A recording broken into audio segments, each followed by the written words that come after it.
जान है वो हमारी। आप हमको दुनिया की सारी दौलत दे दीजिए और एक तरफ हमें खेत दे दीजिए, तो हम खेत को ही पसंद करेंगे, क्योंकि उसके बगैर ना हमें नींद आती है, ना उसके बगैर हमारा ये डाइजेस्ट होता है, ठीक है। तो हमें मतलब खेत हमारी जान है बेसिकली, ठीक है। तो हमारा मुख्य जो उद्देश्य है लाइफ का वो यही है कि भाई जो है हमें chemical free food every plate लेके जाना है, ये विजन पे हम काम कर रहे हैं, करेक्ट। तो दूसरा, लेकिन अब क्या है ना, ये विजन में जब आगे बढ़े तो बहुत सारी और भी चीजें जुड़ती गई साथ में, जो हमें रोज और प्रेरित करती है इसमें और अच्छे से काम करने के लिए। तो बहुत सारी जगहों पर मैंने देखा है, कई प्रोग्राम्स में भी लोगों ने हमसे सवाल किए हैं कि बहुत सारी जगह ऐसे होता है कि लोग जो है ना एग्रीकल्चर को जो है बहुत अलग नजरिए से देखते हैं। आप युवाओं को मोटिवेट करते हैं, लेकिन कहीं ना कहीं उनके मन में ये जिज्ञासा होती है कि अगर हमने ये काम किया तो हमारे परिवार के लोग क्या सोचेंगे, ये वो क्या होगा। एक उम्र होगी और उम्र के बाद जब मैरिज का टाइम आएगा तो लड़की कोई देगा या नहीं देगा, ये बहुत सारे कॉम्प्लिकेशंस हैं, ठीक है। सो एग्रीकल्चर को सुन के समझ के मोटिवेशन आना एक अलग बात है, लेकिन प्रैक्टिकल लाइफ में ये इतना आसान नहीं है। ये मतलब जो है ना, इसको हमने जिया, इसलिए मैं आपको बोल रहा हूँ। इतना कॉम्प्लिकेशन है, आप एग्रीकल्चर में कितना ही अच्छा काम कर डालिए, कितना ही अच्छा कर डालिए, लेकिन जो मतलब जो नजर है लोगों की, वो नजर बहुत अलग तरीके की है एग्रीकल्चर को लेके। तो लोग लड़की देना पसंद नहीं करते हैं जो एग्रीकल्चर करता है बंदा। तो ये जो चीज है ना, ये हमें बहुत पीड़ा पहुंचाती है। ये मतलब इतनी पीड़ा पहुंचाती है कि मतलब हमें सोने नहीं देती, आप समझ लीजिए। तो मतलब है ना, तो एक टीस है अंदर कि एग्रीकल्चर का डेफिनेशन बदलना है हमको पूरा, है ना। इसका जो पूरा मतलब लोगों के दिमाग में जो सोच है एग्रीकल्चर को लेकर, वो पूरी सिनेरियो बदलनी है हमको, सोच ही बदल देनी है। अब नेक्स्ट जो जनरेशन होगी वो अगर एग्रीकल्चर करेगी और कोई ये बंदा एग्रीकल्चर को देखेगा, उसके होश उड़ जाए कि अच्छा ये खेती बाड़ी है, इसको खेती बाड़ी बोलते हैं, ऐसे ऐसे हम बनाना चाहते हैं। तो ये जो थॉट है ये इसी में लगा रहता है पूरा। सो इन 15 सालों में हमने बहुत कुछ फेस किया है, छोटा से लेके अभी तक, है ना, हर एक एज से निकले हैं और बहुत सारे एक्सपेरिमेंट हमारे लाइफ में हुए। तो हमारे दिमाग में एक ही टीस है, भारत की एग्रीकल्चर की डेफिनेशन को कैसे बदला जाए। क्योंकि बहुत सारे किस्से हुए जीवन में। एक किस्सा हुआ हमारे सागर में, मैं एक बार जो है ना जिला कलेक्टर को मिलने गया किसी कारण से। सो एक हमारे बाजू में भी एक बंदा बैठा था, उसके पास 600 बीघा जमीन थी, ठीक है, अच्छा हट्टा काटा, तो बड़ी तगड़ी बगड़ी, है ना। तो हम तो ऐसे चुपके से बैठे थे, है ना। तो ऐसे बहुत सारे लोग आए, उन्होंने अपना विजिटर कार्ड दिया, वो गया बंदा लेके गया और वो कलेक्टर से मिलके बाहर हो गया। ऐसे मैं देखता रहा, बहुत देर से ये चल रहा है। मैंने उससे पूछा भाई हम लोगों को भी मिलना है, बोले पर्ची लिख के दो। हम पर्ची लिख के दी, उसने भी हमने भी। हम लोग बैठे रहे, 2 घंटा वेट किया, पर साहब ने बुलाए ही नहीं। तो फिर पूछा उसको कि भाई कब बुलाएंगे साहब। बोले कौन साहब? बोले हमने डीएम साहब से मिलने आए। बोले वो तो चले गए। मैंने कहा किधर से चले गए? बोले वो पीछे दरवाजा है। अरे मैंने कहा हम लोगों ने पर्ची दी थी। तो मतलब जो है ना, ये सब खैर हुआ, पर समझ में ये आया कि किसान होने के नाते अगर एक बिजनेसमैन के नाते हम जाते तो शायद हमको एंट्री मिल जाती, लेकिन एक किसान होने के नाते अच्छा काम करने के बाद भी, चलो हमारा छोड़ दो, हमारे पास कोई जमीन नहीं थी उस समय पे, है ना, जमीन अभी भी नहीं है हमारे पास, लेकिन जो बाजू में 600 एकड़ का किसान बैठा था, वो तो इतना वजनदार आदमी था, ठीक है, उसको तो मिल लेते कम से कम, तो समझ में आता, उसको भी नहीं मिला। तो मुझे लगा कि यार जो है ना, ये देश में जो है ना, किसान की इज्जत करना, मतलब ये बोलते सबको ही है मंच पर अंदर से जो है ना ये लोग मतलब, है ना। तो तब से हमारे दिमाग में एक ऐसा कीड़ा घुसा कि एग्रीकल्चर को ऐसा लेवल पे लेके आना है कि किसी से मिलने नहीं जाना, सब लोग मिलने आए। और मैं आपको बोल दूं, ये करीब हमारा 2014 का किस्सा है, जब ये हुआ हमारे साथ। उसके बाद देखो क्या होता है ना, संकल्प में बहुत शक्ति होती है यार, मतलब ये मानना पड़ेगा। आप अगर डिसीजन ले लेना कोई, तो मतलब हवा की धारा को भी बदलना पड़ता है। मैंने देखा, ये प्रैक्टिकल अनुभव किया। अभी हम कभी डीएम को मिलने नहीं जाते, कभी नहीं जाते, लेकिन जब भी हमारे सागर में कोई भी डीएम आता है, 1 हफ्ते के अंदर हमारे फार्म पे आ जाता है। इस लेवल पे लाके काम को खड़ा, मतलब इतना जब काम किया, इतना काम किया, हमारे उधर रेलवे स्टेशन पे कोई भी उतरेगा ना, पूछेगा मुझे आकाश चौरसिया क्या जाना, कोई भी ऑटो वाला पकड़ के आएगा। एक दिन ये हुआ कि जो है ना, हम ही ट्रेन से आ रहे थे, रात को 3 बजे उतरे, तो वैसे तो गाड़ी आ जाती है ठीक है, पर हमने उस दिन भूल गए, जो भी हुआ। बाहर निकले, बाहर निकलते ही कोई बोलता है आकाश चौरसिया क्या जाना है, क्या करते तो मतलब जो है ना, एक एक ऑटो वाला जो हमको नहीं जानता लेकिन काम को जानता है, काम को जानता, वो इंपॉर्टेंट है, और काम ही सब कुछ है। और जैसे ही कोई डीएम आता है ना, तो डीएम के सामने ये पहले ही इंट्रोडक्शन हो जाता है, एक फला फला बंदा है, वो आपको पूरा जैविक खिला सकता है, वही खिलाएगा, आप उसी से मंगवाना। तो वो आके जब पहली बार में यही सुनेगा, वो तुरंत फोन करेगा, बोले किधर है फार्म, बोलते इधर है साहब आइए, और हम नहीं जाते हमारे डीएम को सब्जी जाता, सब जाता है, पर हम नहीं जाते, हमारे इधर सब लोग आते हैं। और मेरा संकल्प ही है ये कि एग्रीकल्चर को आप इतना अच्छा बनाइए, इतना बेहतर बनाइए कि लोगों को सोचने पे मजबूर हो जाए कि यार ये काम क्या है, कैसा है ना, तो अपने आप इज्जत आना चालू हो जाएगी। ये बहुत बड़ी पीड़ा है, और इस पीड़ा को लेकर हम काम कर रहे हैं, और इसी पीड़ा को लेकर और ये सारा सब मिक्स करके ये विजनरी प्लान हमने तैयार किया है, जो हम आपको एक्सप्लेन करने जा रहे हैं। तो इसको पूरा हम इस प्लान को प्रोफेशनली देख लेते हैं और प्रॉफिटेबिलिटी के लेवल पे देख लेते हैं, ठीक है? क्योंकि अगर प्रोफेशनलिज्म और प्रॉफिटेबिलिटी सॉलिड आ गई इस प्लान में, तो निश्चित तौर पे हमारे सारे सपने पूरे हो जाएंगे, ठीक है? सारे सपने, चाहे इज्जत का सपना हो, चाहे ग्लैमर का हो, चाहे पैसे का हो, चाहे सोसाइटी में रेपुटेशन का हो, या फिर किसी की मैरिज का हो मसला, ठीक है ना, सारा सॉल्व हो जाएगा। तो इसमें सबसे पहले नंबर हमको चाहिए, सबसे किसी भी मतलब जो है ना प्लान की जो रीढ़ की हड्डी है, या किसी भी जो है ना मॉडल की जो रीढ़ हड्डी है, वो है इनकम साहब। इस रेवेन्यू वाले दौर में, ये इकोनॉमी वाले दौर में, क्योंकि अगर कोई काम कितना भी अच्छा है लेकिन उसमें ये नहीं है ना, तो केवल वो बातों में थोड़ा थोड़ा घूमेगा, फिर शांत हो जाएगा। माल है तो ताल है। हाँ तो रेवेन्यू होना बहुत जरूरी है। तो रेवेन्यू को लेकर हमने इसके अंदर बहुत वर्कआउट किया है कि अगर हम ये प्लान पे चलते हैं तो इसके अंदर रेवेन्यू के कई मतलब जो रास्ते हैं, कई पाथ, कई वे हम इसके अंदर खोल देंगे। तो रेवेन्यू का हम सेट मॉडल करने जा रहे हैं। दूसरा है हमारा कि हम अपने काम को ऑर्गेनाइज करें। ऑर्गेनाइज का मतलब ये हुआ, एग्रीकल्चर सेक्टर को अगर आप देखो तो ये अनऑर्गेनाइज्ड है पूरा सेक्टर, ठीक है? किस लेवल पे चेक करोगे कि अनऑर्गेनाइज है? फार्मर को क्या करना, कितना करना, कैसे करना, क्या उगाना, कब उगाना, कुछ नहीं पता, कुछ नहीं पता। केबी के साइंटिस्ट ने बोल दिया तो वो कर लिया, या फिर एग्रीकल्चर डिपार्टमेंट ने जो चीज का बीज बांटा वो दिया, या पड़ोसी ने जो किया वो कर लिया। ऐसे चल रही है एग्रीकल्चर, ठीक है? हमको कुछ भी नहीं पता। तो क्या है, हम इतना अनऑर्गेनाइज है कि आज हमारी बात सुनेंगे, कल जो है ना जब अपने खेत में जाएंगे पड़ोसी कुछ कह देगा तो उसकी बात सुनने लग जाएंगे। तो ये क्या है ना, अनऑर्गेनाइज है पूरा, कोई सिस्टम नहीं है। गाय कहाँ है, गोबर कहाँ है, खाद कहाँ है, दवाई कहाँ है, बीज कहाँ है, किधर क्या, इतनी बड़ी इंडस्ट्री है, पानी किधर है, क्या है, ये सब कुछ नहीं है। ऑर्गेनाइज, अनऑर्गेनाइज सेक्टर है ये पूरा, ठीक है? तो इसको हमें क्या करना है, ऑर्गेनाइज चाहिए। मतलब हमारा प्लान ऐसा होना चाहिए जो ऑर्गेनाइज हो, ठीक है? एग्रीकल्चर ऑर्गेनाइज होना चाहिए, वो समझ में आता, पर जो हम प्लान बता रहे हैं वो ऑर्गेनाइज होना चाहिए, तो एग्रीकल्चर ऑर्गेनाइज है, ठीक है कि नहीं? अब दूसरा है प्लानिंग। प्लानिंग इसलिए हम लिख रहे हैं क्योंकि ये जो प्लानिंग वाला वर्ड है,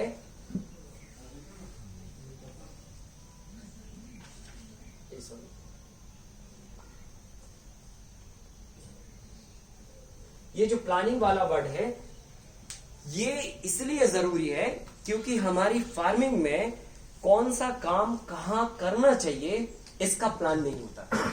जैसे वाटर बॉडी किधर होना चाहिए, ठीक है, कंपोस्टिंग किधर होना चाहिए, गौशाला किधर होना चाहिए, सीड्स किधर होना चाहिए, स्टोरेज किधर होना चाहिए, मशीनरीज किधर होना चाहिए, कौन सा क्रॉप किधर उगाना चाहिए, कौन सा प्लांट्स कहाँ लगाना चाहिए, ये क्या है? प्लानिंग नहीं है। किधर पे भी हम कुछ भी करते रहते। फिर फोर्थ नंबर का है कि हमारे प्लान के अंदर एजुकेशन होना चाहिए। हम सभी का सपना होता है कि जब हम कोई भी काम करते हैं पूरी जिंदगी, जब हमारी उम्र हो जाती है, एक एज हो जाती है जिसमें हम अपने आप को फील कर लेते हैं कि बस अब हमारा हो गया, हमने कर लिया जो करना था। लेकिन उतने समय तक आपके पास बहुत सारे पूरे लाइफ के इतने सारे अनुभव इकट्ठे होते हैं जो आप किसी को देना भी चाहते हैं, करेक्ट, कि शायद ये अनुभव से किसी और को फायदा हो जाए, करेक्ट ना। लेकिन अगर हमने काम ही ऐसा नहीं किया, है ना, कि हमें ऐसा लगे कि ये अनुभव हम लोगों को दे दें, तो वो काम के अंदर भी तो एजुकेशन होना चाहिए ना, जिसकी आने वाली जनरेशन को जरूरत हो। सही है कि नहीं? मैंने ऐसा इस फील्ड में फील किया है कि ये जो काम है जिसको हम नए तरीके से या इनोवेटिव तरीके से या डेफिनेशन चेंज करते हुए करेंगे, तो नेक्स्ट जनरेशन को इसकी जरूरत है, नीड है इसकी। इसलिए हमने लिखा कि इस पूरे काम के अंदर जो भी आप ये प्लान करेंगे वो एजुकेशनल ढांचे के रूप में लास्ट में खड़ा हो जाएगा। आपका एक पुस्तक बन जाएगी आपके पूरे जीवन की, और वो भी खुली किताब, जैसे हम बोलते हैं ना कि हमें पढ़ना ना पड़े, पर आपके खेत पे आ गए तो पढ़ ली पूरी किताब कि यार ये तो एक पूरा विश्वविद्यालय है। इस तरह से आपका काम होना चाहिए। अंतिम स्वरूप, आपके काम का अंतिम स्वरूप ये होना चाहिए, एजुकेशन होना चाहिए। लास्ट पॉइंट है कि आपका पेंशन प्लान होना चाहिए। ये सही है। ये सही है। पेंशन प्लान होना चाहिए। मैक्सिमम टू मैक्सिमम 5 ईयर के बाद में आप इस फील्ड से रिटायरमेंट ले ले, ऐसा प्लान होना चाहिए। ठीक है, तो ये जो 5 इंटेंशन लिखे हैं, पहला हमने लिखा है प्रॉफिटेबिलिटी और प्रोफेशनलिज्म। ठीक है, फिर हमने लिखा है कि ये चीजें होनी चाहिए, तभी एग्रीकल्चर का डेफिनेशन बदलेगा। अभी हम एग्रीकल्चर को बैगन, टमाटर, भिंडी, मिर्ची उगाने का काम समझते हैं। सही है कि नहीं है?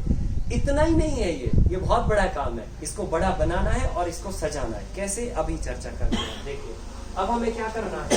सबसे पहला काम है हमारा पूरे फार्म के चारों तरफ, जो भी आपका फार्म है, फॉर एग्जाम्पल 2 एकड़ है, 3 एकड़ है, 4 एकड़ है, 5 एकड़ है, 6 एकड़ है, 7 एकड़ है, 10 एकड़ है या 100 भी एकड़ है, जितना भी एकड़ लैंड है आपका, पूरे फार्म को कुछ प्लांट से आपको घेराबंदी करनी है। पूरे फार्म को आप जो है ना कुछ ऐसे प्लांटों से घेर देंगे जो आपके फार्म की पूरी व्यवस्था को प्लेटफॉर्म पर लेके आएंगे। ठीक है, वो कैसे? अभी जैसे ये पूरा हमारा बोर्ड एक पूरा फार्म है, समझ लो, और उदाहरण के तौर पे समझ लेते हैं कि ये 5 to 6 एकड़ का है पूरा, है ना, 5 to 6 एकड़। अब हम इसमें क्या करेंगे, ये जो आउटर बॉडी है, मतलब आउटर लाइन है, इसमें हम ऐसे बड़े बड़े ट्रीज लगाएंगे जो ब्रांचिंग ना करते हो, स्ट्रेट बढ़ते हो सीधा। इस कड़ी में सबसे बेस्ट होता है बैम्बू, जो स्ट्रेट बनता है, मतलब बढ़ता है, और इसमें 3 साल के बाद में ये साइड ब्रांचिंग करके, मतलब नीचे से सूट्स बना के अपने आप को फैलाने लगता है, मतलब प्लांट्स खुद अपने आप मूव करने लगता है। ठीक है, तो बॉर्डर पे लगाना ये काफी अच्छा होता है, फेंसिंग के पर्पज से भी और भी कई तरह के पर्पज से भी। ठीक है ना, तो हम क्या करेंगे, बैम्बू का पौधा सिलेक्ट करेंगे। इसके लिए मैंने पूरा लिस्ट बनाया है कि आप मतलब कौन कौन से ट्रीज लगा सकते हैं बॉर्डर साइड में।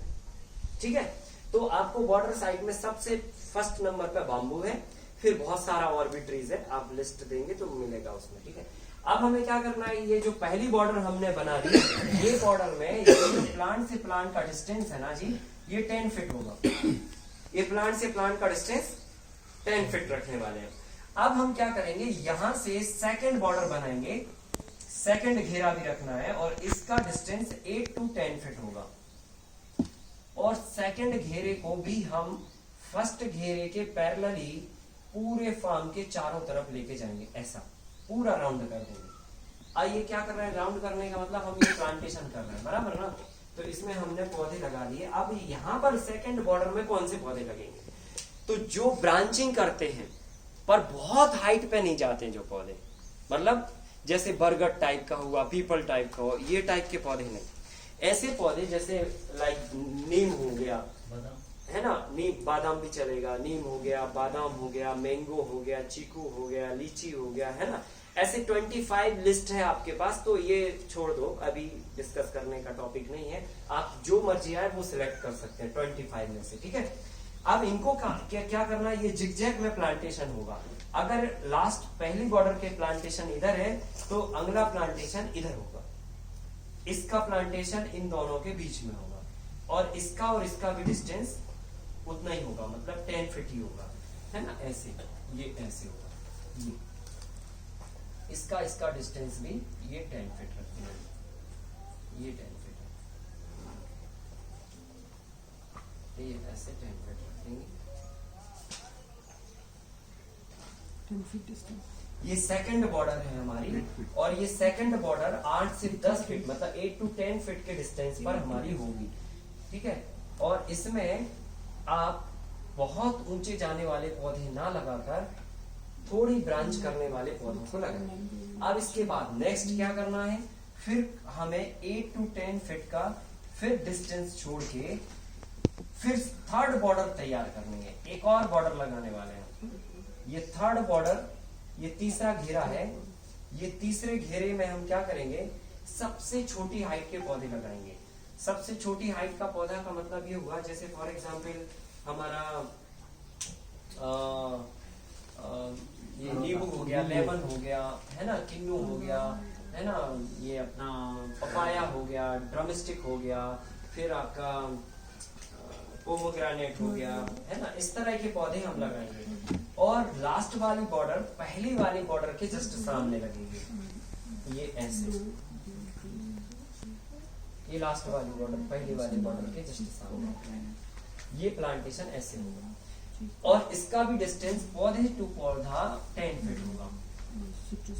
अब जो पहली रो का प्लांटेशन है बैम्बू का, ये 10 फीट के डिस्टेंस पे, इस पे हम 10 फीट के बीच में 10 फीट के सेंटर में 3 फीट पे और 2 अलग अलग टाइप के प्लांट्स लगाएंगे।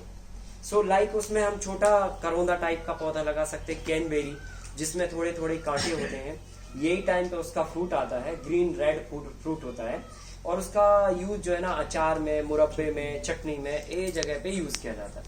और उसका फ्रूट पकने के बाद उसका जूस निकाला जाता है, उसको कैनबेरी जूस बोलते हैं। कैनबेरी जूस जो है ना, जो पेन होता है, पेन के लिए बहुत काम करता है, तो वो बहुत एक्सीलेंट मेडिसिन भी है। सो हम क्या करेंगे कि ये 2 बैम्बुओं के बीच में पहली बॉर्डर पे केवल वो 2 कैनबेरी के प्लांट्स लगा देंगे। उससे ये होगा कि आपका जो बैम्बू का जो डिस्टेंस है वो लगभग अराउंड 5 to 6 ईयर में कवर अप होगा। तब तक कैनबेरी जो प्लांट्स है वो आपको रेवेन्यू जनरेट करेगा और आपस में इन दोनों की दूरी को खत्म कर देगा, कॉम्पैक्ट कर देगा, ठीक है। तो एक तरह से पूरी प्रोटेक्टिव एक इन्वायरमेंटल बाउंड्री वॉल बन जाएगी, ठीक है। सो ऐसे करके ये हमें फर्स्ट बॉर्डर पे लगाना, सेकंड और थर्ड में नहीं लगाना। तो ये करके हमारी ये 3 बॉर्डर रेडी हो गया, फर्स्ट, सेकंड और थर्ड, करेक्ट। अब हम क्या करेंगे, ये हमारा पूरा फार्म लैंड है। अब हम अपने पूरे फार्म को प्लानिंग कर रहे हैं, डिजाइनिंग कर रहे हैं, बराबर ना। तो ये पूरे फार्म को हम कैसे प्लान करेंगे, जैसे फॉर एग्जांपल अगर ये 5 to 6 एकड़ का है प्लॉट साइज, तो क्या करो 4 भागों में बांट दो। अगर ये 6 to 8 एकड़ है तो 6 पार्ट्स में बांट दो। अगर ये 10 एकड़ का है तो करीब 12 पार्ट्स में बांट दो, ठीक है। या 1 एकड़ का 10 पार्ट्स में बांट दो। मतलब 1 एकड़ का 1 एकड़ का एक प्लॉट साइज रखना चाहिए, इससे बड़ा साइज नहीं रखना चाहिए।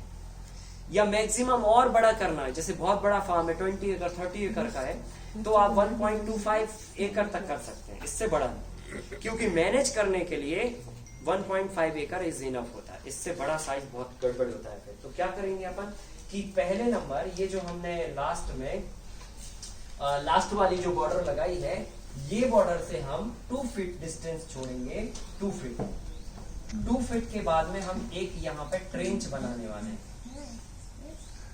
इसको हम नाली भी बोल सकते हैं या अंग्रेजी में उसको हम ट्रेंच बोलते हैं। ऐसे करके हम ये ट्रेंच बनाएंगे।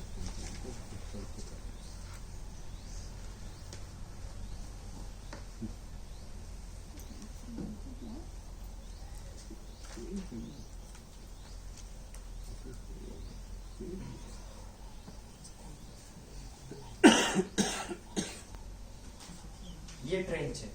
ये जो ट्रेंच है ना, ये आपके पूरे फार्म को चारों तरफ से राउंड करेगी और ये ट्रेंच के अंदर वाटर आपका लॉक होगा, रुकेगा पानी। सो ये ट्रेंच के दो वेरिएशन हैं।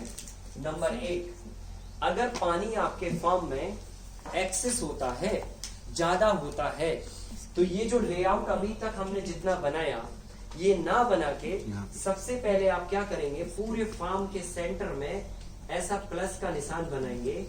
ऐसा समझ लो कि ये पूरा आपका फार्म है, ये राउंड राउंड करके आपका फार्म है। अब हमने सेंटर से ये प्लस का मार्किंग बना दिया। ये प्लस का मार्किंग है, ये लगभग 4 फीट विड्थ है, 4 फीट, और ये डेप्थ है 10 फीट। ये पूरा यहां से लेकर 4 फीट खोदेंगे हम, यहां तक डेप्थ होगी 10 फीट, और यहां से लेकर पूरा यहां तक 10 फीट डेप्थ और 4 फीट विड्थ से जेसीबी से हम पूरा सॉइल निकाल देंगे। और किधर रखेंगे? सॉइल साइड में ही रखेंगे। अब हम क्या करेंगे, ये जो 10 फीट डेप्थ ली है इसमें से 7 फीट अराउंड हम इसमें बड़े पत्थर भर देंगे, पूरा बड़े पत्थरों से उसको फिलअप कर देंगे, और फिर उसके बाद वापस वो मिट्टी जो निकाली है वापस उसमें फिर फिलअप कर देंगे। इसको बोलते हैं हम ड्रेनेज। ये ओ कंडीशन में आपको करना है जब आपके फार्म में बहुत कीचड़ होता है, बहुत पानी भरता है। इससे ये होगा कि जब भी आपके फार्म के अंदर पानी आएगा, ये पानी धड़ाम से 10 फीट नीचे जो है ना एकदम से सरकेगा और ड्रेनेज हो जाएगा, और फिर वो अर्थ में चला जाएगा। तो रिचार्जिंग भी हो गया और कीचड़ भी बनने से बच गया। और फिर ये वाली जो ट्रेंच है, ये ट्रेंच 2 फीट की जगह पे 3 फीट विड्थ का बनेगा। फिर इन केस अगर हमारे फार्म लैंड में ऐसी कोई कंडीशन नहीं है कि कीचड़ बनता हो बहुत ज्यादा या बारिश का पानी भरता हो, तो फिर आप नॉर्मल 2 फीट विड्थ का ही ये ट्रेंच बनाइए। ये इसकी 2 फीट विड्थ है और मतलब 2 फीट डेप्थ भी है, मतलब डेप्थ भी 2 फीट है, विड्थ भी 2 फीट है, और ये पूरे फार्म को राउंड करेगी, चारों तरफ से घेर लेगी। क्लियर हो गया? तो ये कंडीशंस अलग अलग सिचुएशन में हो सकती है। पानी ज्यादा लॉक होने पे 3 फीट का बनेगा, ये 3 फीट का विड्थ का, और डेप्थ भी 3 फीट होगी, और कम पानी की कंडीशन में ये नॉर्मल 2 फीट का बनेगा।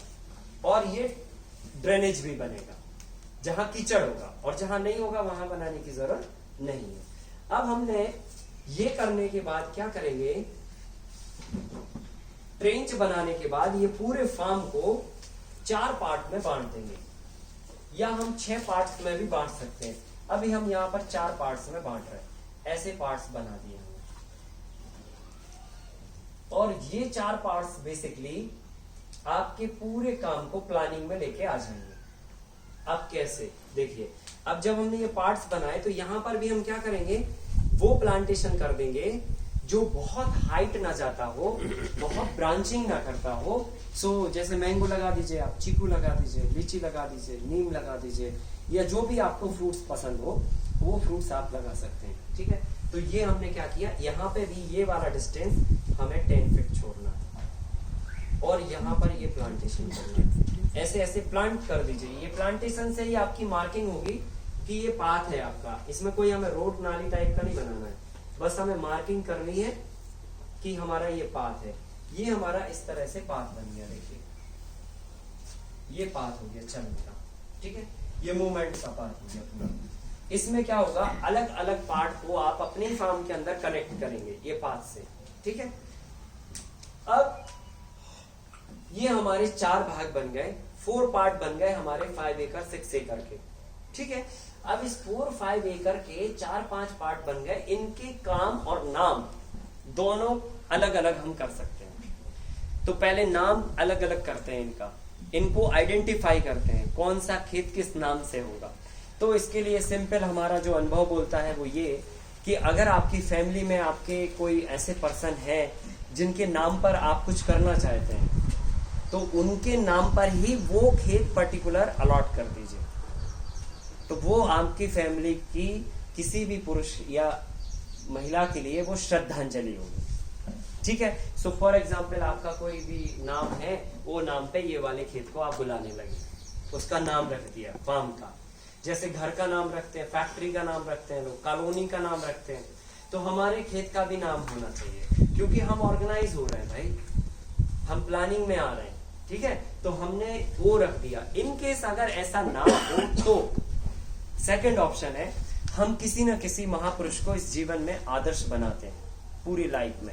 चाहे हम स्वामी विवेकानंद जी को बनाएं, चाहे हम प्रभुपाद जी को बनाएं, चाहे हम महर्षि दयानंद सरस्वती को बनाएं, चाहे हम एजीपी अब्दुल कलाम साहब को बनाएं, चाहे हम मतलब किसी को भी, है ना, जिसको भी आप आदर्श मानते हो उसके नाम पर भी आप 4 ऑप्शन है आपके पास। सो है ना, अगर आपके पास 3-4 नाम हो तो अच्छा है, चारों को अलग अलग नाम दे सकते हैं। सो फॉर एग्जाम्पल हमने पहले खेत को स्वामी विवेकानंद खेत दे दिया, आजाद भगत सिंह खेत दे दिया, है ना, सरदार वल्लभ भाई पटेल खेत दे दिया।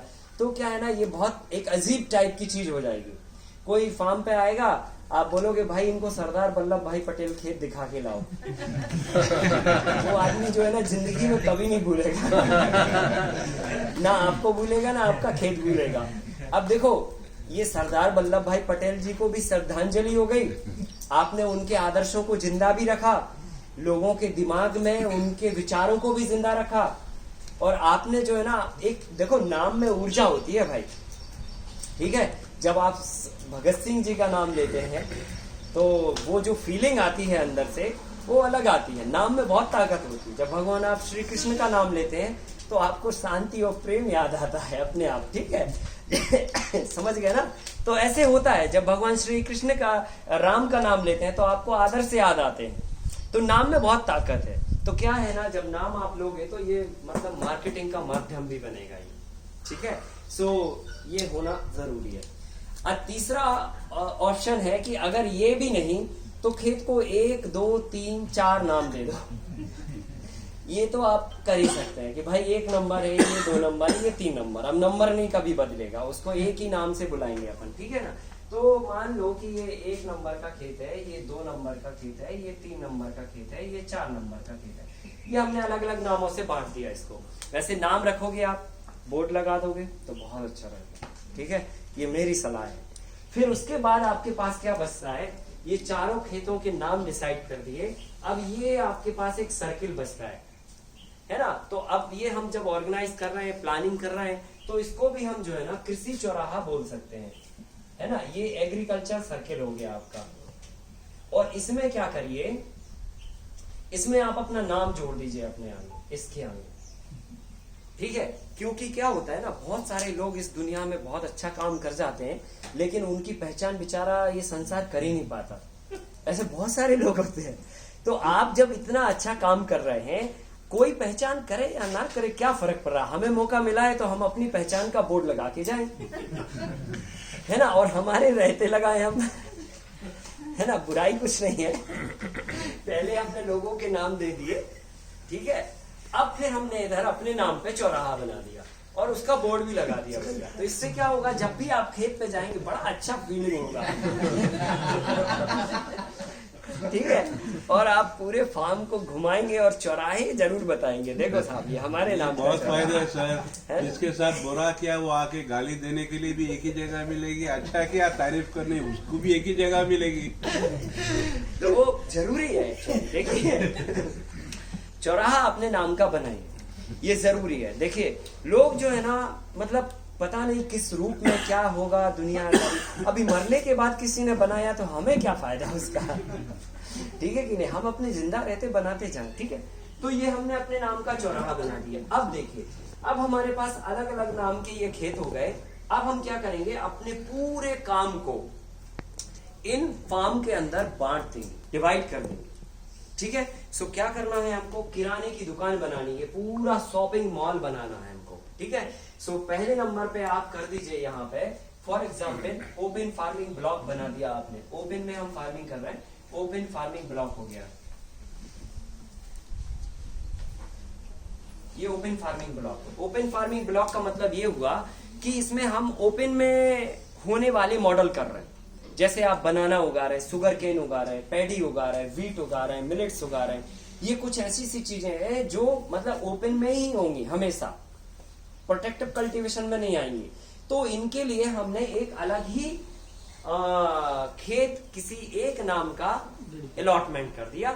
इसमें आप चाहें तो अनाजों से रिलेटेड किसी महर्षि, किसी है ना महापुरुष का नाम दे सकते हैं। जैसे बहुत सारे लोगों ने पहले एग्रीकल्चर के बहुत ग्रंथ लिखे हैं, हमें पता नहीं है पर ठीक है, तो उनमें से किसी एक का नाम उस नाम से आप रख सकते हैं, तो वो उसको रिलेट करें बेसिकली, ठीक है।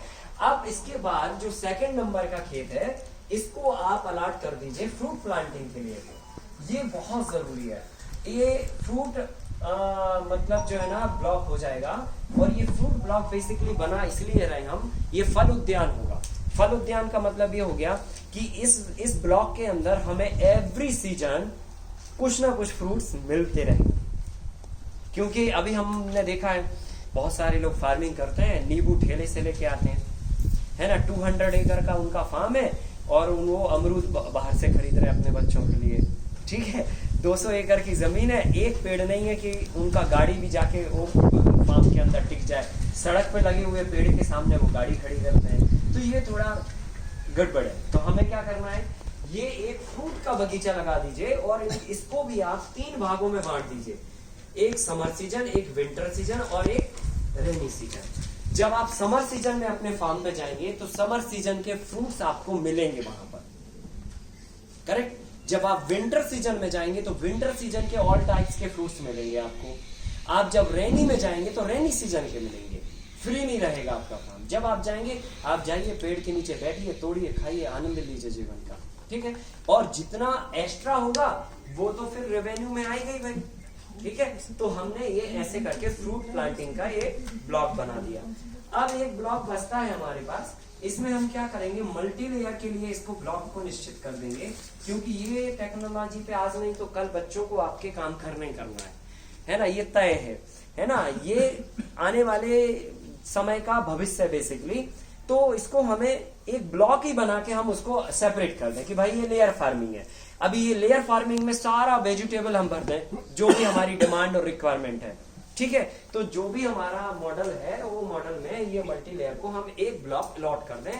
इसी में हम 2 लेयर उगाएं, 3 लेयर उगाएं, 4 लेयर उगाएं, 5 उगाएं, जो मर्जी आए, क्रॉप बदलें, रोटेशन करें, पर वो ब्लॉक फिक्स हो गया। वो आकाश का ब्लॉक नहीं है ना पर ये मतलब ये करना पड़ेगा बेसिकली, ठीक है। अब लास्ट वाला जो ब्लॉक बचता है, इसको हम क्या करेंगे, मल्टीपर्पज रखेंगे। मल्टीपर्पज का मतलब ये हुआ, इसके एक ब्लॉक के हम कई ब्लॉक बनाएंगे, ठीक है। जैसे कि एक ब्लॉक हमने बना दिया, तो हमने इसमें क्या किया, सबसे पहले नंबर गौशाला बना दी। अब हम गायों को पूरे फार्म के अंदर किधर पे भी नहीं रखेंगे। एक ब्लॉक है उनका 4 नंबर का, उसमें भी 4-1 ब्लॉक है उनका, वो ब्लॉक के अंदर ही वो गाय रहेंगी। उधर ही उनका ओपनिंग ग्रेजलैंड रहेगा, उधर ही उनका फॉडर रहेगा, उधर ही उनका सब रहेगा। एक ब्लॉक अलॉट कर दिया उसके लिए, ठीक है। सेकंड ब्लॉक हमने कंपोस्टिंग के लिए अलॉट कर दिया, उसके जस्ट बाजू में जितने भी तरह के हम कंपोस्ट बना रहे, कचरा से, पत्तियों से, तिनकों से, या फिर फार्म वेस्ट से, काउडंग से, सब उधर ही बनेंगे। कंपोस्ट चाहिए किधर पे भी, आप फटाफट जाइए ये ब्लॉक से कंपोस्ट उठा के लेके आइए। क्लियर हो गया ना। फिर एक ब्लॉक हम रखेंगे, इधर ही कंपोस्टिंग में ही मेडिसिन जोड़ सकते हो आप, है ना, ये कंपोस्टिंग और मेडिसिन दोनों साथ में भी कर सकते हो। फिर एक ब्लॉक हमने बना दिया जिसमें हमने अपना स्टोरेज बना दिया। स्टोरेज मतलब फार्म का इनपुट और आउटपुट 2 अलग अलग होंगे। इनपुट में क्या होगा, सीड्स हो सकते हैं, है ना, छोटी छोटी कुछ चीजें हो सकती हैं, है ना, इस तरह का। तो ये हमने एक स्टोरेज बना दिया इनपुट का, ठीक है। एक स्टोरेज हम बना देंगे आउटपुट का, ये स्टोरेज हो गया आउटपुट का। फिर एक ब्लॉक हमने बना दिया जी मशीनरीज का, जिसमें हमारे छोटे से लेकर बड़े जो भी फार्म इक्विपमेंट हैं वो सब औजार आपको एक ही जगह मिलेंगे। किधर पे भी फार्म के अंदर काम करना है किसी को भी, तो जाएगा ये ब्लॉक में जाएगा, उसको जो इक्विपमेंट चाहिए वो उठाएगा, काम करेगा, वापस वो जगह पे रख देगा, ऑर्गेनाइज हो गया, ठीक है। अब इसके बाद एक ब्लॉक हम रखेंगे नर्सरी के लिए। सो फॉर एग्जांपल हमें कोई भी चीज की नर्सरी करनी है ना, फ्रूट की, है ना, नॉर्मल रनिंग वेजिटेबल्स की, बड़े प्लांट्स की। इवन अगर हमारा कल मन बन गया कि ठीक है हम तो नर्सरी में ही थोड़ा आगे बढ़ जाते हैं, है ना, हम ज्यादा प्लांट्स बनाने लग जाते हैं, लोगों को सप्लाई करने लग जाते हैं, तो वो भी चलेगा। एक ब्लॉक रख दिया, वो नर्सरी के लिए है, वहां पर नर्सरी की वो सारी चीजें हैं जो नर्सरी उगाने के लिए चाहिए। क्लियर हो रहा है? तो हम ऑर्गेनाइज धीरे धीरे हो रहे हैं। फिर उसके बाद हम क्या करेंगे, एक में अपना प्रोसेसिंग ब्लॉक रखेंगे। जो भी फार्म से पैदा होगा वो प्रोसेसिंग ब्लॉक में जाएगा पहले, ठीक है। प्रोसेसिंग ब्लॉक में ये तय करेगा कि इसका क्या करना है। अगर वहां पे वीट आया तो उसका फ्लोर बनना है या दलिया बनना है या वीट ही आगे फॉरवर्ड होगा मार्केटिंग में, जो भी होगा वो प्रोसेसिंग ब्लॉक ही डिसाइड करेगा कि इसका क्या प्रोसेसिंग हो सकता है। लाइक ब्रिंजल आया तो हम डायरेक्ट खेत से मंडी नहीं ले जाएंगे, पहले प्रोसेसिंग ब्लॉक में जाएगा वो। अब प्रोसेसिंग ब्लॉक में क्या हो सकता है जी, तो प्रोसेसिंग वाले बोलेंगे साहब मंडी में तो 4 रुपए का रेट है, अभी इसको एक काम करते हैं, डिहाइड्रेशन मार देते हैं, या इसका पल्प निकाल देते हैं, इसका जूस निकाल देते हैं, इसका ये कर देते हैं, इसका ये कर देते हैं। तो वो प्रोसेसिंग ब्लॉक में ही एवरी प्रोडक्शन आपका जाना चाहिए, ठीक है। फिर वहां तय होगा कि हमें इसका करना क्या है। एक होगा हमारा मार्केटिंग ब्लॉक, है ना, जिसमें जो प्रोडक्शन हो चुका है, चाहे वो फार्म का रॉ स्टॉक हो या प्रोसेस किया हुआ बाय प्रोडक्ट हो या फिर वैल्यू एडेड किया हुआ दूसरा कोई प्रोडक्ट हो, वो सब वहां पे आ गया। वहां पर स्टॉक भी आपका मार्केटिंग ब्लॉक है। किसी को चाहिए, फार्म विजिट किया, मार्केटिंग में गया, देखा अरे ये बना रहे हैं, यहाँ पे ऐसा बना रहे हैं, आपको जो चाहिए इधर पे लेके जाओ, मतलब बिक्री पॉइंट हो गया। इनकेस आपको ऑनलाइन भी किसी को ऑर्डर करना हो, आप अपने इसी ब्लॉक से ही ऑर्डर करेंगे, भेजेंगे। क्लियर हो रहा है ना? एक सिस्टमेटिक प्लान में हम ये ढांचा लेके आ रहे हैं। फिर इसके बाद नेक्स्ट जो एक ब्लॉक बचेगा और एक जो ब्लॉक बचेगा, इसमें आपके पास जो है ना अभी 4 ब्लॉक और बच रहे हैं। फॉर एग्जाम्पल, तो एक ब्लॉक में आप अपने क्या किया, होम अपना घर बना दिया, अपना क्वार्टर बना दिया या फिर लेबर क्वार्टर बना दिया, जो भी है, क्योंकि ब्लॉक बड़ा होगा, छोटा नहीं होगा। 5000 10,000 स्क्वायर फीट का एक ब्लॉक होगा। सो उस ब्लॉक में, एक ब्लॉक में आप अपना घर का प्लान कर लो, अपने लेबर क्वार्टर का प्लान कर लो, है ना, रेसिडेंशियल प्लान हो गया। तो एक ब्लॉक में ओनली रेसिडेंशियल प्लान हो गया ये। अब इसके बाद आपके पास 2-3 ब्लॉक और बचते हैं, इनको अभी आप खाली छोड़ दीजिए, घास उगने दीजिए इसमें, ठीक है ना। वो तो उधर ही दे दिया उसको, ये खाली छोड़ दीजिए, इसमें घास उगाइए गायों के लिए या फिर जो भी है, या कुछ और आप क्रॉप उगाना चाहते हैं तो उगाइए, पर ये मतलब किसी चीज के लिए लॉट आगे कर सकते हैं आप, ऐसा छोड़ के रखिए, है ना, कि कभी हमें जरूरत पड़ गई तो ये ब्लॉक का हम यूज कर लेंगे। अब देखिए, इस तरीके से हमने इस पूरे खेत को हमने कुछ एक अलग ढांचे में डाल दिया, है ना। अब इस ढांचे में डालने के फायदे क्या हैं? पहला नंबर का फायदा देख लेते हैं इनकम के बेसिस पे, जो हम लोगों ने डिस्कस किया था। अभी ये जो प्लान हमने लगाया है, इस प्लान में जैसे फॉर एग्जांपल आप कोई भी क्रॉप लगाते हैं, पैडी लगाते हैं, शुगर केन लगाते हैं, इनकम कितनी बार हो रही थी? 2 बार, क्योंकि हम प्लान ही ऐसा करते हैं कि हमको 2 ही बार इनकम गिरे। लेकिन जब हमने ये प्लान किया तो इनकम देखिए कितनी बार गिरेगी। पहले तो ये है कि ये पहली बॉर्डर, दूसरी बॉर्डर और तीसरी बॉर्डर, ये 3 साल में ये रेवेन्यू जनरेट करने लग जाएगा, ठीक है ना। और 3 साल में कितनी बार करेगी? 1 साल में 3 बार, क्योंकि 3 अलग अलग बॉर्डर है और अलग अलग टाइम पे रेवेन्यू देंगी। तो मान लो कि ये हर साल कर रहे हैं, तो साल में 1 बार यहां से आपका 3 बॉर्डर से रेवेन्यू तैयार हो रहा है, यहां से 1 2 3 बार। इसके बाद आ जाते हैं आप ओपन ब्लॉक में। ओपन ब्लॉक में जो भी आप क्रॉप उगा रहे हैं उससे 2 बार तो इनकम हो ही रही है आपकी, ऑलरेडी हो रही थी तो अभी भी 2 बार हो रही है। फिर आ जाते हैं हम फ्रूट ब्लॉक में, इसमें 1 सीजन 2 सीजन 3 सीजन के हिसाब से 3 बार इनकम जनरेट हो रही है। अब आ जाते हैं हम मल्टीलेयर में, तो मल्टीलेयर में तो एवरीडे इनकम जनरेट होती है, क्योंकि ये मॉडल ही ऐसा है ना। इसमें आपको लीफी वेजिटेबल, फिर क्रीपर्स, फिर है ना फ्रूट, फिर है ना रूट क्रॉप, ये सब साल भर चलता है। मान लो ये साल भर नहीं चला, उसका 365 डेज को हाफ कर देते हैं, उसका भी हाफ कर देते हैं और उसका भी हाफ कर देते हैं, तो अराउंड आप ये 40 टाइम्स भी अगर आप ले लेते हैं तो ये मॉडल पूरे साल भर में 40 टाइम इनकम जनरेट करेगा। ये मॉडल के अंदर भी आपकी इनकम जनरेट होगी, कारण क्योंकि यहाँ पर गाय है, अभी 1 गाय है तो आपके घर की रिक्वायरमेंट पूरी हो रही, जब ये 2 हो जाएंगी तो ज्यादा हो जाएगा, फिर यहाँ से भी रेवेन्यू आएगा। काउडंग का भी थोड़ा है अपने फार्म के लिए, फिर बढ़ गया तो हमने कंपोस्टिंग बनाना शुरू कर दिया, क्योंकि हमारे पास ब्लॉक है, रिसोर्सेज है, सेटअप है, सब कुछ है, ठीक है। फिर ये ब्लॉक भी आपको दे रहा है इनकम, नर्सरी भी दे सकता है, ये वो सब मिला के कुल मिला के करीब करीब साल में मतलब 10 टाइम्स इसमें से भी आपका रेवेन्यू जनरेट होना चालू किया। अब आप देखिए, यहाँ से 10 टाइम्स, यहाँ से 3 टाइम्स, यहाँ से 2 times, 15 times plus 40 times 15 plus 14 हो गया 55 एंड 58, टोटल मिला के 58 टाइम आपका रेवेन्यू मॉडल ये तैयार हो गया। मतलब अब आप पूरे साल में 58 टाइम रेवेन्यू को जनरेट कर रहे हैं। तो इनकम अभी हम 2 बार ले रहे थे साल में, अब हम 58 टाइम ले रहे हैं with value addition, with production. ठीक है, तो प्रोडक्ट के लेवल पे जाएंगे जब, तो वो तो आपका रोज बिक रहा है ना, पर हमने कैलकुलेशंस किया कि भाई अभी और ये इसमें क्या अंतर है, तो ये हो गया 58 टाइम। ठीक है, अब इसके बाद बात करते हैं कि हमारा काम ऑर्गेनाइज हुआ, प्लानिंग में आया या नहीं आया।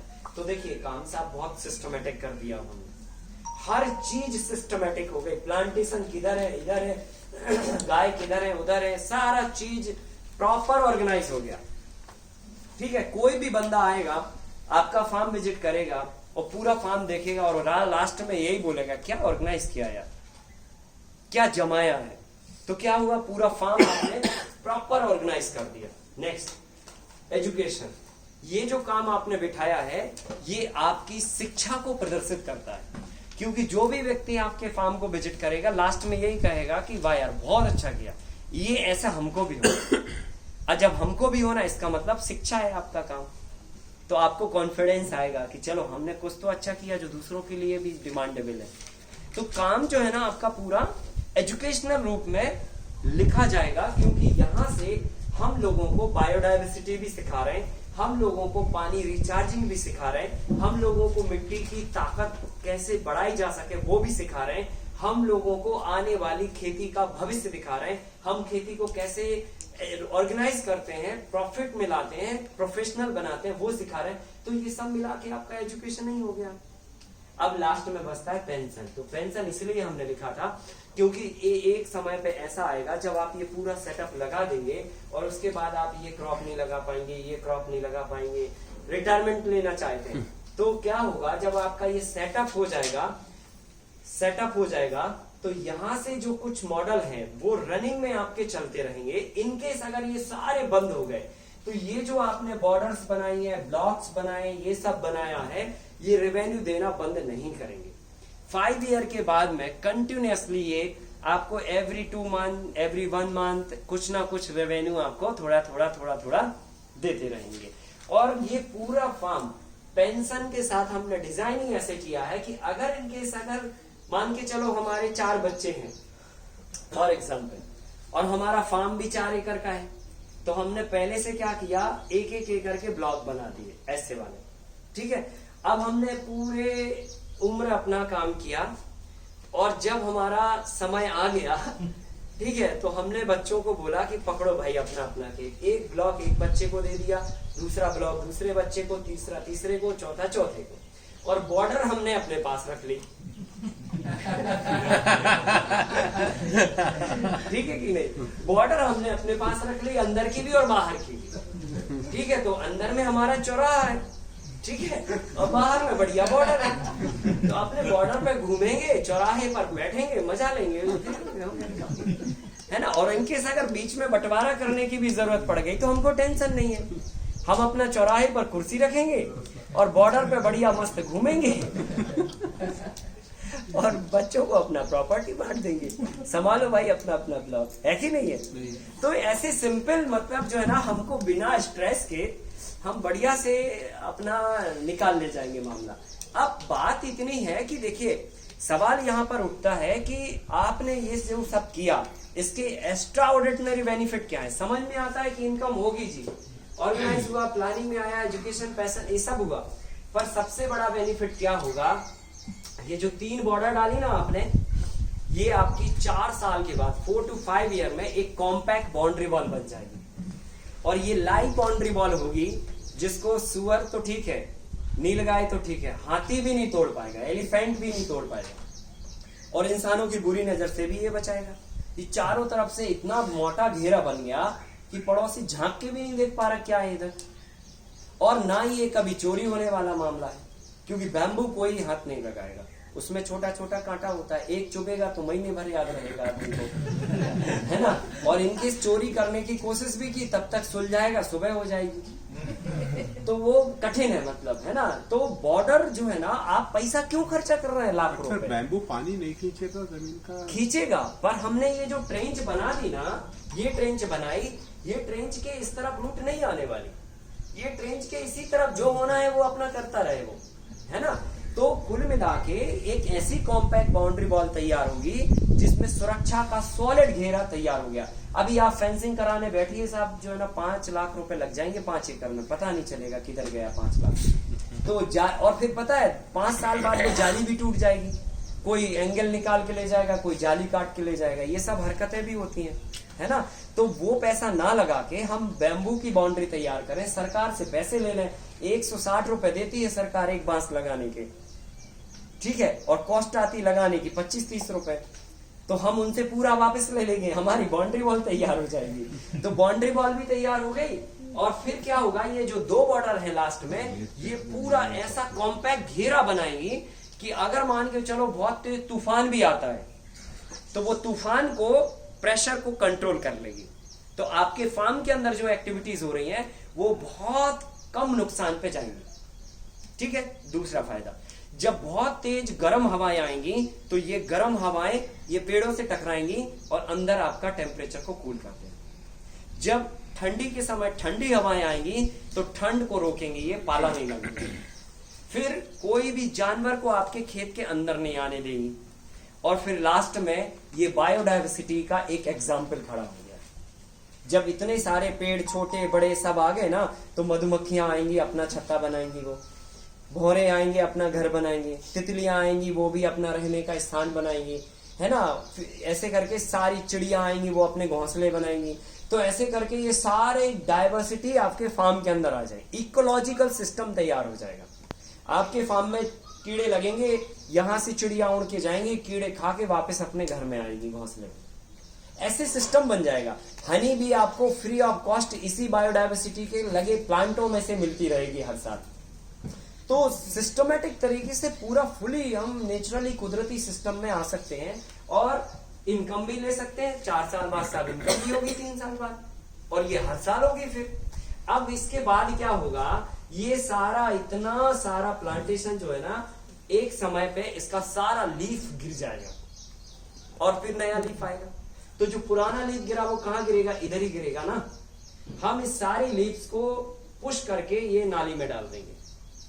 ये नाली जो है ना पानी रिचार्जिंग के लिए है। तो हमने सारा लीव्स भर दिया पूरे फार्म का इकट्ठा करके, अलग अलग नहीं लेके गए, ना पिट बनाया कुछ किया, नाली में ही भर दिया। बारिश आया, पानी नीचे गया, मिट्टी और पत्ते मिले, कंपोस्ट बन गया।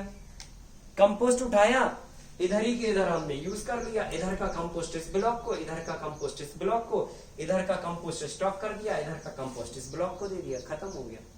कंपोस्ट भी बन गया, अलग से कुछ करना भी नहीं पड़ा, रिसोर्सेस भी बच गए, ठीक है।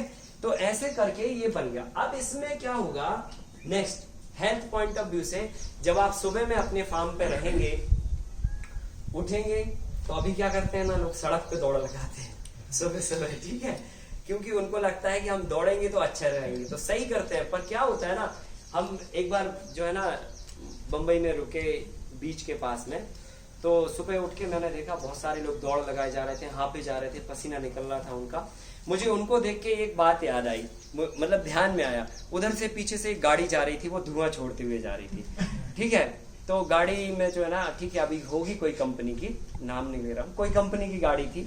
अभी वो धुआं निकला, अब हम गए थे ऑक्सीजन लेने और ले आए वो कंपनी के फ्लेवर का धुआं, ठीक है। और दौड़ते गए जब तक कोई एक बड़ी सी गाड़ी आई 1 करोड़ की, वो धुआं दे के चली गई, ठीक है, तो दूसरा फ्लेवर मिल गया।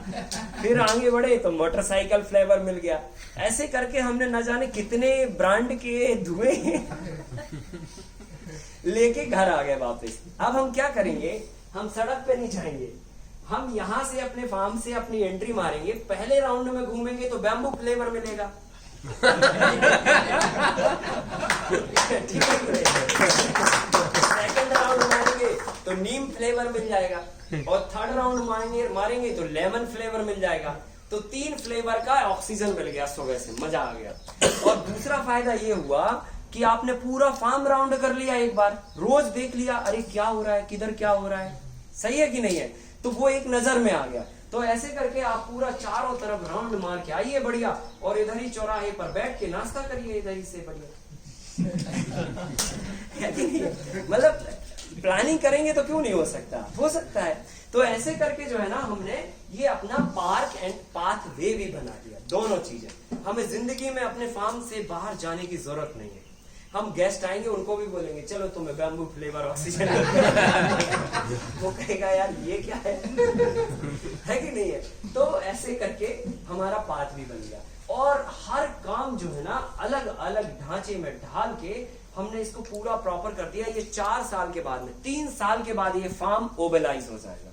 3 साल तक समझ ही नहीं आएगा क्या हो रहा है ना। 3 साल के बाद में ये इंप्रूवमेंट हो जाएगा, इसके बेनिफिट्स आपको दिखने लगेंगे और मजा आने लग जाएगा। और जब भी कोई विजिटर्स आपके फार्म पे आएगा और ये सारी एक्टिविटीज जब देखेगा तो वो बोलेगा यार क्या डिजाइन किया, क्या प्लान किया यार, मजा आ गया, जाने का मन नहीं कर रहा। तो आप बोलना हम भी ऐसे ही प्लानिंग कर बैठे हैं कि आपको ना जाने दें क्योंकि हमने ये जो 2 खाली ब्लॉक छोड़े हैं ना, जब तक बैम्बू हो जाएगा इधर पे, कारीगर हम देंगे आपको, बैम्बू आप कटवाना, 2 कॉटेज बनवाना इधर, ठीक है, और 2 नाइट और 3 डे का पैकेज दे देना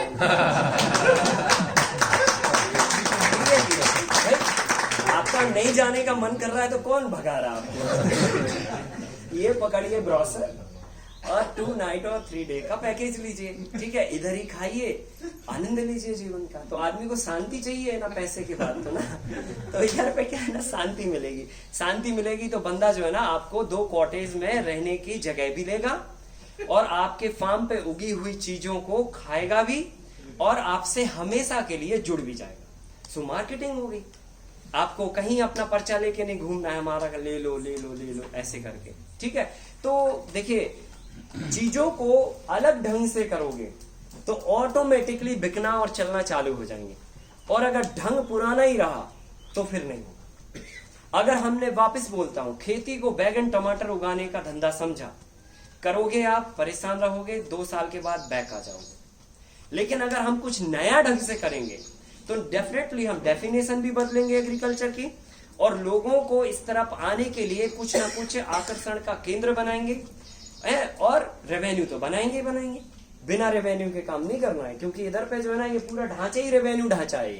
ये किराने की दुकान है, यहाँ पे कभी यहाँ से पैसे आ रहे हैं जी, किधर इधर से पैसे आ रहे हैं, कभी इधर से आ रहे हैं, कभी इधर से आ रहे हैं, कभी इधर से आ रहे हैं, मतलब लगा है काम बिल्कुल, है ना, कोई ना कोई से रेवेन्यू जनरेट हो रहा है। ये मॉडल पे हम काम कर रहे हैं, इसलिए इतना कॉन्फिडेंटली आपको बोल पा रहे हैं।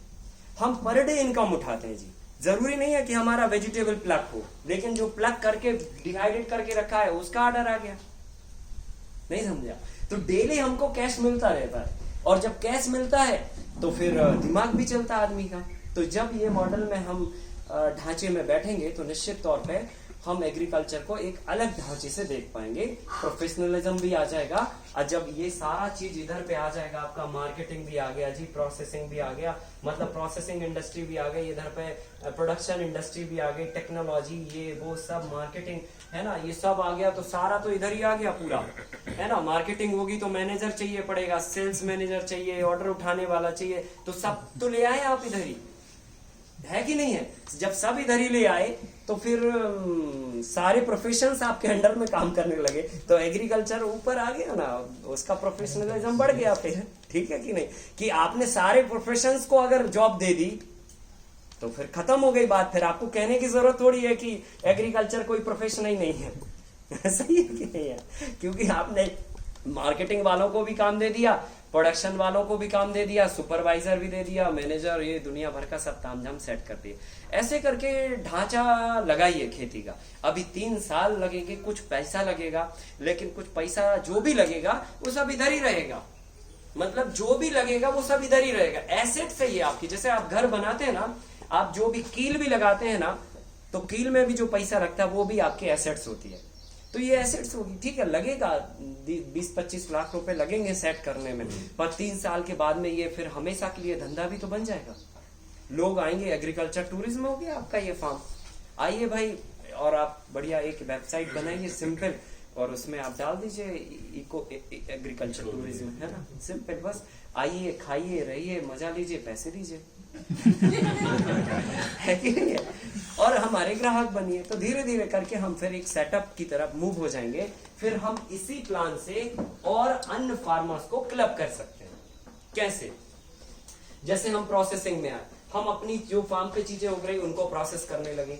जब उनको प्रोसेस करने लगे, अब हमें लगा कि हमारा स्टाफ सेट हो गया, प्रोसेसिंग करने वाला व्यक्ति नियुक्त हो गया, हमारे से चीजें भी बिकने लगे। अब हम कहेंगे भाई पड़ोसी, तू बैगन उगा रहा है, हमारे तरीके से ना भी उगा पर केवल जैविक खाद डाल के उगा, हम तुम्हारा बैगन 2 रुपए किलो में ले लेंगे ज्यादा।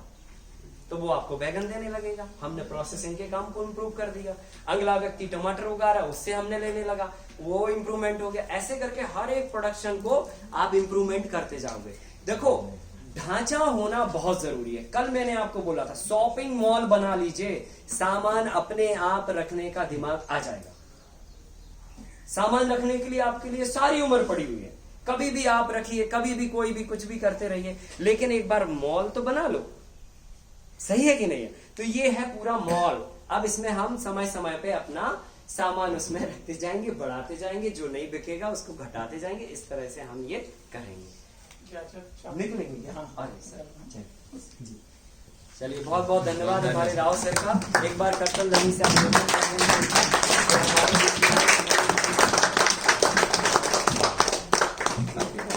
बढ़िया बढ़िया सुझाव थे। जी जी जी, कल बताया आपने। जी करेंगे जी, ठीक ठीक है। अच्छा सर, हाँ ये ठीक, हाँ नीचे लेके जाओ। तो इस तरह से जो है हम एग्रीकल्चर को एक अलग ही स्वरूप दे सकते हैं। और ऐसे बहुत सारे मॉडल्स हम किसानों को समझा रहे हैं, बता रहे हैं, सिखा रहे हैं, ठीक है, और मतलब जो है ना लोगों को प्रेरित कर रहे हैं। तो निश्चित ये धीरे धीरे जमीन पे उतरेगा। एक समय ऐसा आएगा कि हिंदुस्तान में हजारों लाखों मॉडल ऐसे हो जाएंगे, तो भारत जो है ना एग्रीकल्चर टूरिज्म का हब बन जाएगा। हम भारत को जो है ना विश्व गुरु के लिए वापस देखने लगेंगे, और भारत जो है ना मतलब जो कृषि प्रधान देश का गौरव है, ये वापस ऊपर आ जाएगा। ठीक है, तो मतलब ये बड़ा विजन है, छोटा विजन नहीं है, छोटा नहीं है, बहुत बड़ा काम है। और इसके अंदर जो हमने पानी की लेआउट बिछाया है, पानी का ढांचा बिछाया है कि पहले नंबर हम ये ट्रेंचेस में पानी को रिचार्ज कर रहे हैं, बराबर ना। फिर हम यहाँ पे क्या करते हैं ना जी, ओपन फार्मिंग का जो ब्लॉक है ना, इसमें अगर ये फार्म का पानी ये डायरेक्शन में ऐसे ऐसे ऐसे ऐसे ऐसे ऐसे बहता है, तो हम ये फार्म में ऐसे ऐसे बेड बना देंगे। और जब ऐसे बेड बनाएंगे तो पानी को बहना कैसे था, ऐसे, और बेड बना ऐसे। तो क्या होगा, पानी अब ये डायरेक्शन में बहेगा, लेकिन तब बहेगा जब वो रुकेगा, उसके बाद बहेगा, क्योंकि स्लोप इस तरफ था। ठीक है, और रुकेगा तो रिचार्ज होगा, अभी रुकता नहीं है तो रिचार्ज नहीं होता। और सॉइल जो मिट्टी है वो इधर ही की मिट्टी इधर आके रह जाएगी। अब यहां से पानी ओवरफ्लो होगा तो यहाँ खड्डे में चला जाएगा, ये नाली में चला जाएगा।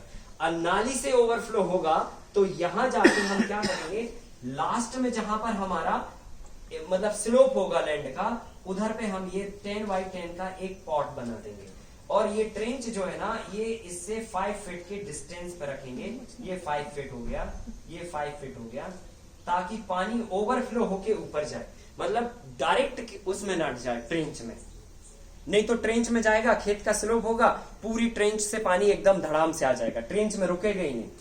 ठीक है कि नहीं? तो ये 5 फीट का ब्लॉक दे देंगे, और यहाँ पे एक कॉर्नर पे जहां पर पूरे फार्म का पानी निकलता, उधर पे 10 बाई 10 का एक ब्लॉक दे देंगे। तो सारा पानी ओवरफ्लो होके इसमें गिरेगा, मिट्टी इसमें रह जाएगी। पहले मिट्टी यहाँ रुकेगी, फिर मिट्टी यहाँ रुकेगी, फिर यहाँ रुकेगी, पानी पहले यहाँ रुकेगा, फिर यहाँ रुकेगा, फिर यहाँ रुकेगा। ऐसे करके 3 मेथड में हम 30 लाख लीटर पानी एवरी ईयर रिचार्ज करेंगे, और 4,000 केजी हम जो है ना सॉइल को बहने से रोकें।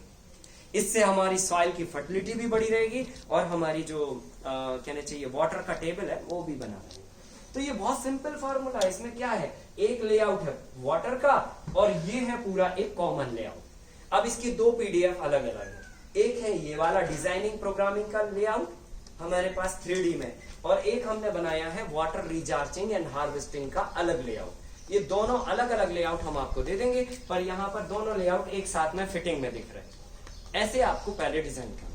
आप फार्म अगर ले रहे हैं या ले लिया है या शुरू कर रहे हैं या पहले से भी कर रहे हैं, तो इसको थोड़ा ढांचे में लेके आओ। 3 साल तक थोड़ा माइंड सेट कर लो, यार मुझे कुछ करना है बस। क्या 3 साल माइंड सेट करके चलो कि हमें काम ये करना है, बिल्कुल धुआंधार तरीके से। और 3 साल के बाद देखिए आप अपने आप को कहाँ पाएंगे इस काम में। ठीक है, अपने आप जो है ना आपको मजा आएगा। एक पेड़ लगा दोगे, आपके पैसे कभी बर्बाद नहीं होंगे, वो लाखों करोड़ रुपए की एसेट बन जाती है। तो इसमें लगने वाला पैसा कभी भी बेकार नहीं जाने वाला आपका। जमीन खरीदोगे तो जमीन के पेपर आपके पास है, प्रॉपर्टी आपके पास है, तो वो कहाँ जाएगी, वो तो बढ़नी है। ये डिजाइन कर दिया तो और 5 गुनी हो गई, सही है कि नहीं? ये प्लानिंग मार दिया तो और 5 गुनी हो गई, तो रेवेन्यू जमीन से भी बढ़ रहा और इस पूरे प्रोजेक्ट का ओवरऑल बढ़ ही रहा है। तो ये एसेट्स है, नुकसान किधर पे भी नहीं है। आप करिए इस काम को, हमारी शुभकामनाएं हैं। और मैं चाहता हूं कि ये मॉडल जो है ना जगह जगह पर उतरे और एग्जाम्पल बने और फिर रिप्लिकेट, ताकि पूरे भारत को जो है ना हम एक अलग नजर से एक खेती के सिनेरियो को बदलते हुए छोटे किसानों को भी जिंदा रहने दें, मतलब उनको भी माइग्रेट होने से रोक पाए और उनकी भी इकोनॉमी सुधार पाए और उनको भी एक अच्छा प्रोफेशन दे पाए, मतलब एक अच्छी इज्जत और एक अच्छा स्टेटस दे पाए। ठीक है, तो इसी के साथ में इस बातचीत को अभी विराम करते हैं और लंच के बाद वापस हम लोग 1 घंटा अभी बैठने वाले हैं और जो कुछ छूट गया है उस पर हम लोग डाइट फॉर सॉइल एंड हाँ? Diet for soil and paste and हाँ, पेस्टिसाइड जो छूट ये गया दो वो अभी चीज तो डिस्कस करेंगे। फर्टिलाइजर